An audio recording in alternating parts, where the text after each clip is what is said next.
आज हम लोग प्रोजेक्ट परख तैयारी उड़ान की के तहत जिला प्रशासन पाकुड़ द्वारा निर्मित कराया गया जैक बोर्ड के लिए कक्षा 10 के सामाजिक विज्ञान विषय के 5 मॉडल सेटों में से तीसरे मॉडल सेट के दीर्घ उत्तरीय प्रश्न यानी सेक्शन डी जो 47 से लेकर 52 नंबर तक है का डिस्कशन करेंगे। मैं रुपेश कुमार आर.के. +2 स्कूल हिरणपुर पाकुड़ में सामाजिक विज्ञान विषय का शिक्षक हूँ। आइए हम लोग डिस्कशन प्रारंभ करें। तो जो हमारा 47 नंबर क्वेश्चन है सेट 3 का 47 नंबर क्वेश्चन जो विषय है हमारा वो भूगोल विषय से लिया गया है। बहुउद्देशीय नदी घाटी परियोजना क्या है और इन परियोजनाओं से हमको क्या लाभ होता है और हानियां भी होती है। ठीक है, दोनों का तुलना करना है। तो जानिए बहुउद्देशीय नदी घाटी परियोजना क्या है।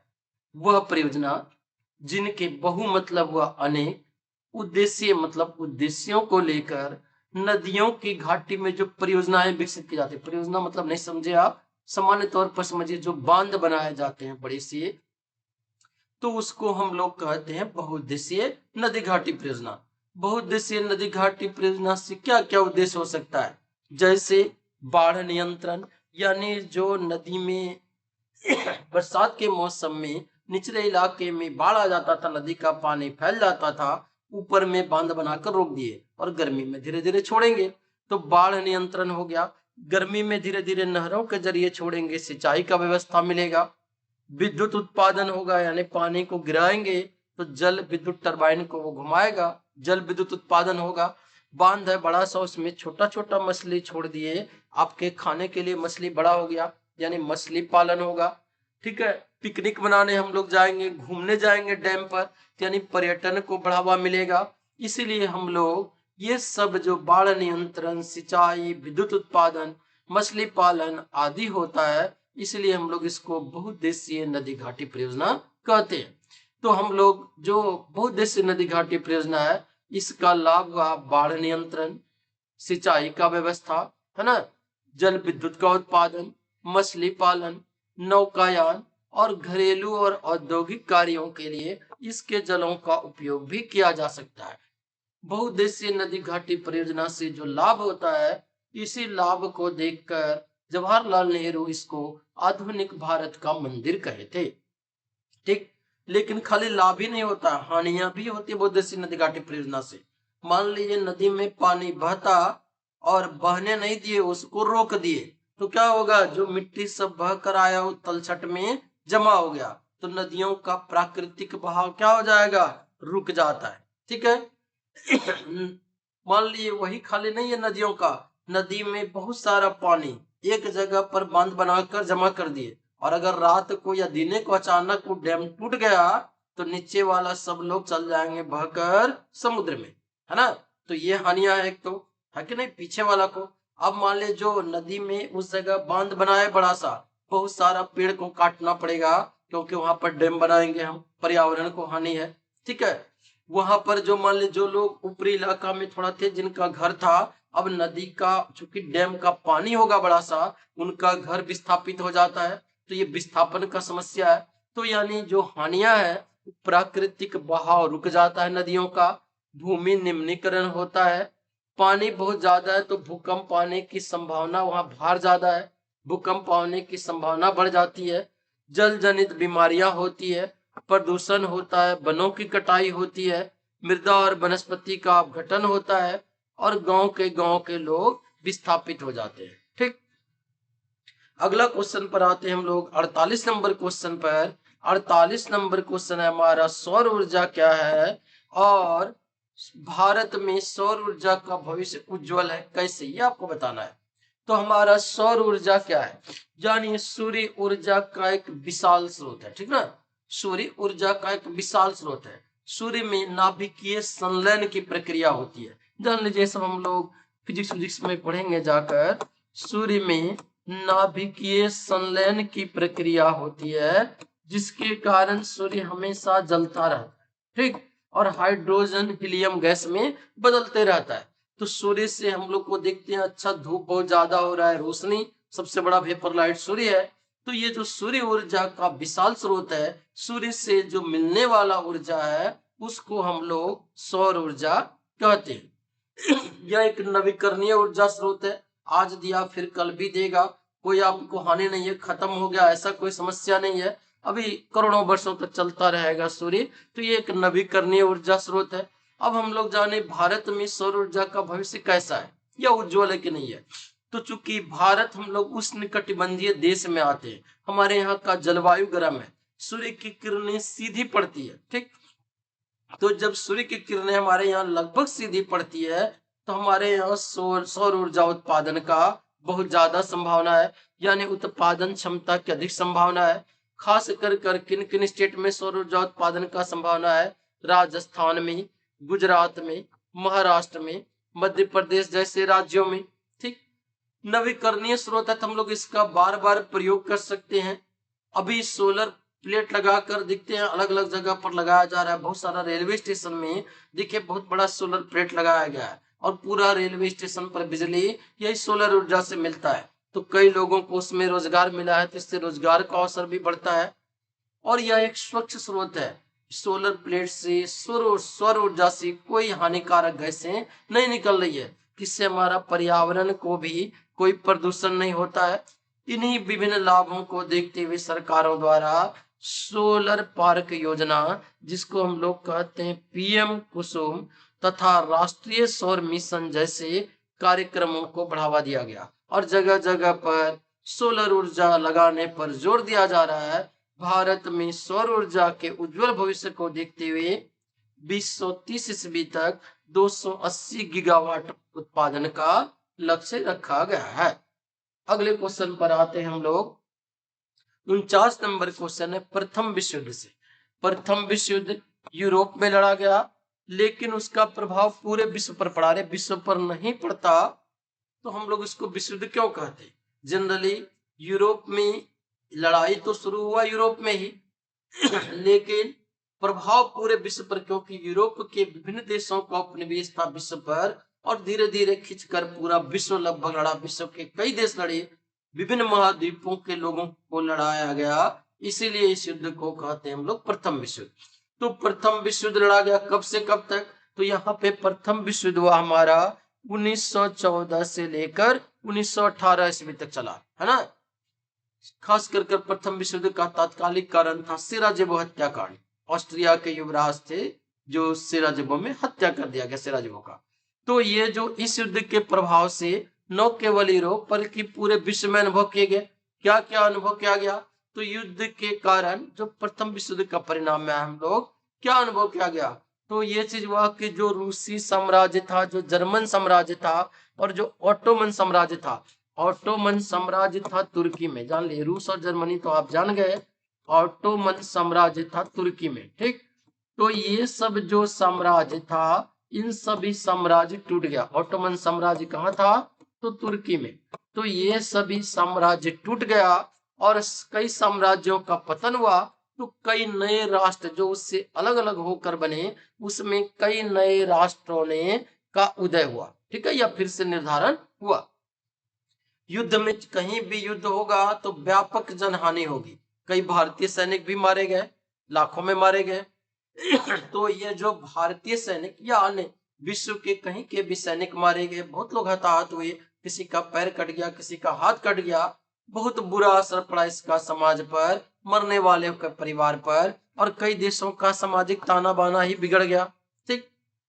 युद्ध के कारण मान ले जब युद्ध हो रहा है तो सामान का दाम समान नहीं आ रहा है, आया एक बोरा चावल लेने वाला लोग है बहुत ज्यादा पैसा में भी खरीदने लगा। तो क्या हुआ कि आर्थिक प्रभाव बहुत बुरा पड़ा। एक तो युद्ध के कारण बहुत सारा देश विध्वंस हो गया और मुद्रास्फीति मतलब सामानों का दाम बहुत तेजी से बढ़ा, ठीक।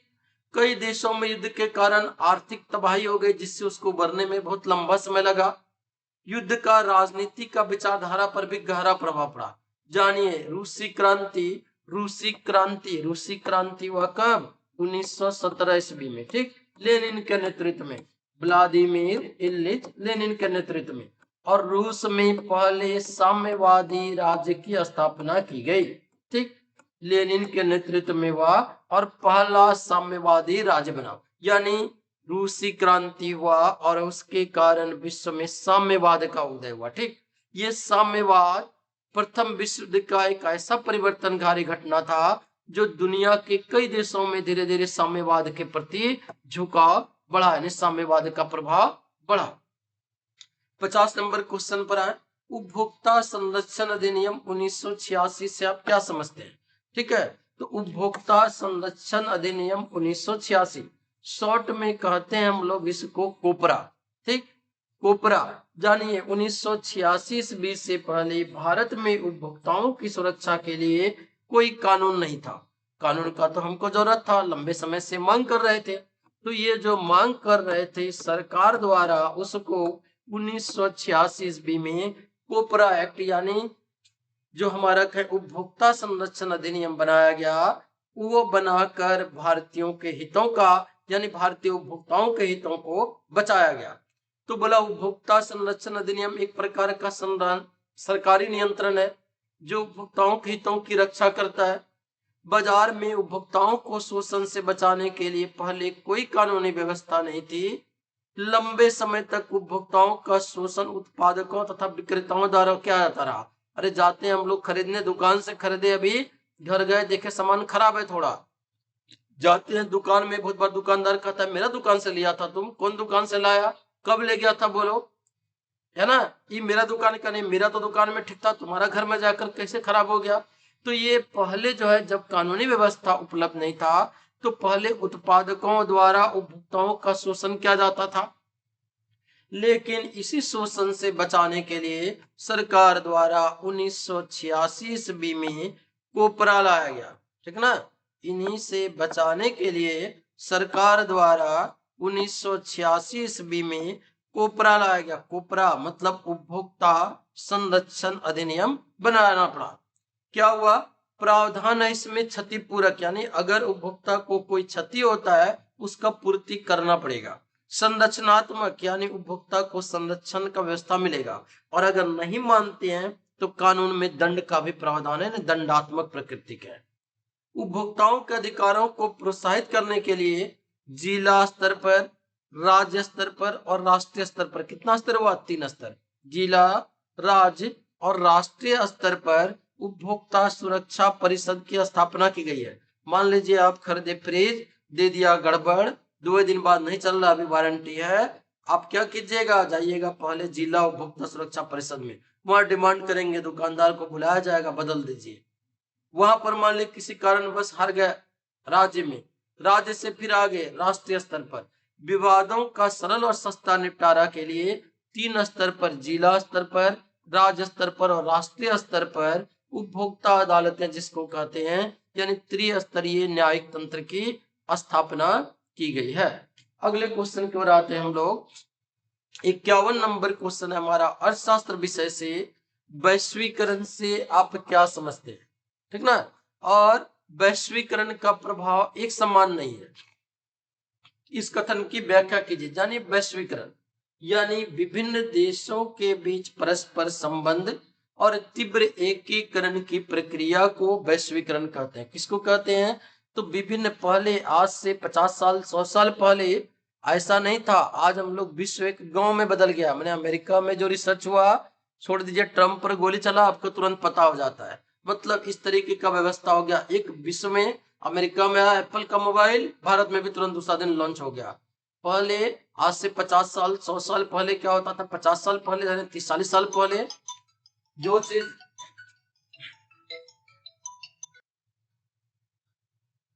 तो आज से 20-25 साल 30 साल पहले या 40 साल पहले क्या होता था कि जो चीज वो बना अमेरिका में या जो चीज हुआ वो 15 साल 20 साल बाद पता चलता था आकर। अभी भी पाकुड़ में उतना सुविधा नहीं प्राप्त होता था।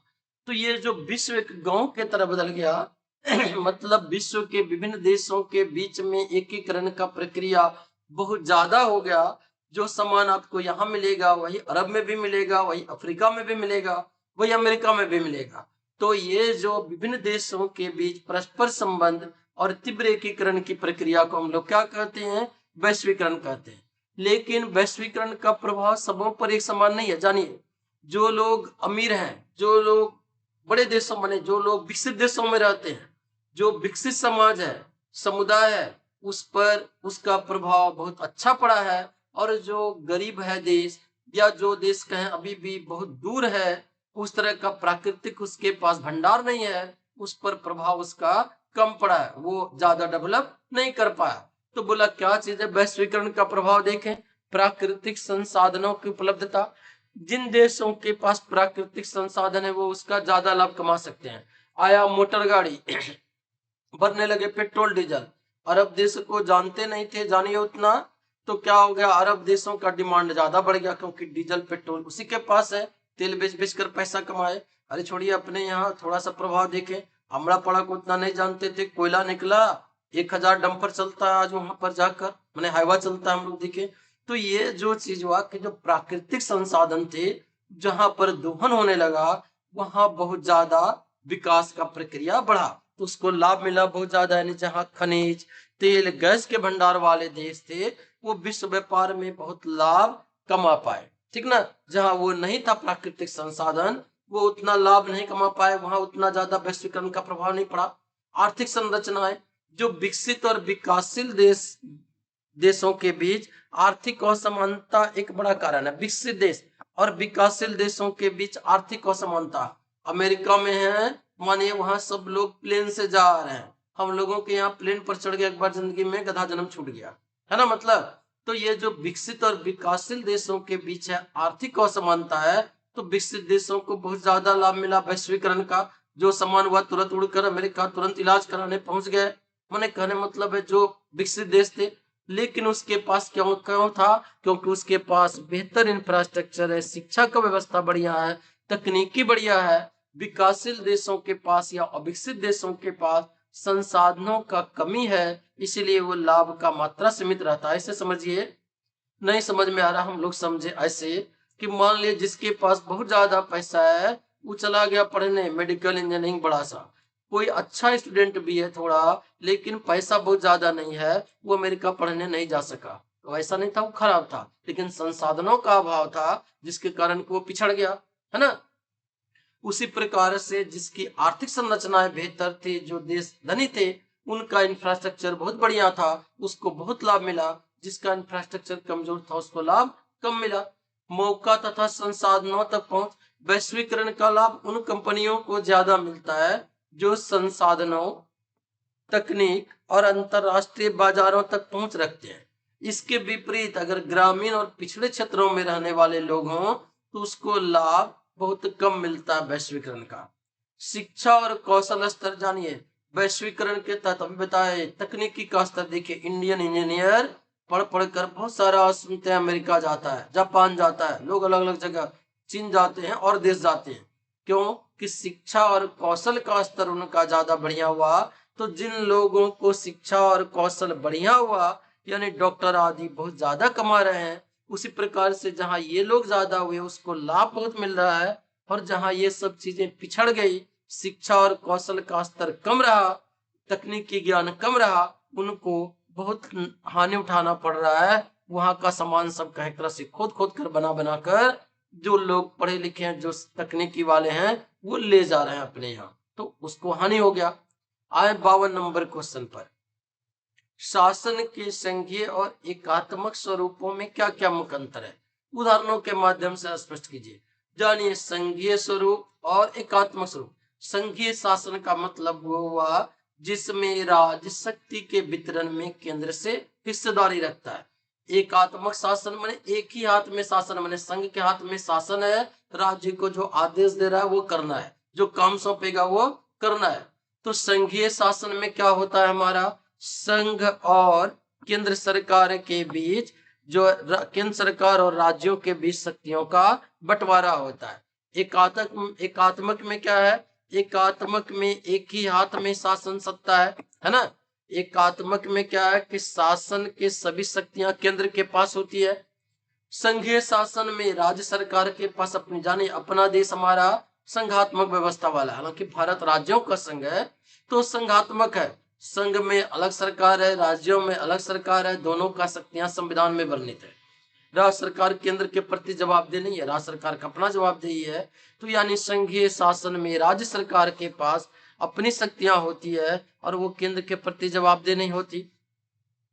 संघीय शासन में संविधान लिखित होता है, इसीलिए भारतीय संविधान अपना संविधान देखिए लिखित संविधान है और दोनों सरकारों को संविधान से शक्तियां प्राप्त है। लेकिन एकात्मक शासन में कोई जरूरी नहीं, लिखित संविधान है, जो कह दिया केंद्र, जैसा मन चाह रहा है केंद्र का वैसा ही आदेश दे रहा है वो राज्यों को। संघीय शासन व्यवस्था में प्राय दोहरी नागरिकता होती है ना। संघीय शासन व्यवस्था में प्राय दोहरी नागरिकता होती है। जानिए, अब कहिएगा भारत भी हमारा राज्यों का संघ है। जान ले, संघीय शासन व्यवस्था वाला एक देश है हमारा अमेरिका, ठीक ना। अमेरिका में कोई व्यक्ति पहले अराकानसस प्रांत का या कहीं कैलिफोर्निया प्रांत का या न्यूयॉर्क या न्यू जर्सी प्रांत का नागरिक है, फिर वो संयुक्त राज्य अमेरिका का भी नागरिक है, दोहरी नागरिकता है।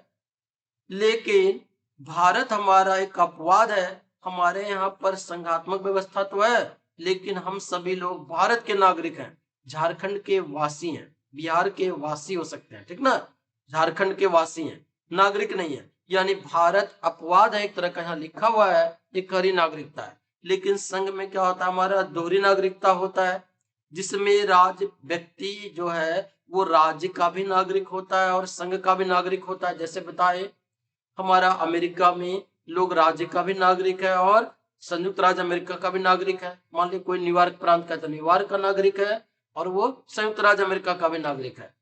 लेकिन जो है हमारा एकात्मक व्यवस्था में उस तरह का नागरिकता नहीं होता है, जनरली एकहरी नागरिकता होती है, ठीक है। संघात्मक व्यवस्था में संविधान प्रायः कठोर होता है। कठोर का मतलब है संघात्मक व्यवस्था है, कठोर है, उसको आसानी से आप तोड़ नहीं सकते हैं, बदल नहीं सकते हैं, इधर उधर छेड़छाड़ नहीं कर सकते हैं। यानी बिना राज्यों के सहमति के कहें बहुत सारा ऐसा प्रावधान है जो चेंज नहीं कर सकता केंद्र अपने।